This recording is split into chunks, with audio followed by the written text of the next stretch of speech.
You find great joy in knowing that your Lord is within you, and that you can find Him and enjoy Him in your inmost being. What is conversion?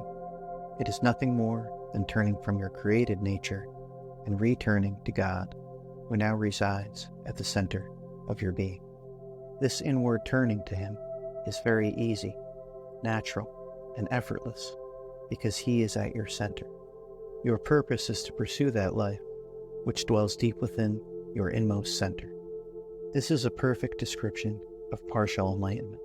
Specifically, the form of partial enlightenment I call spirit-based enlightenment.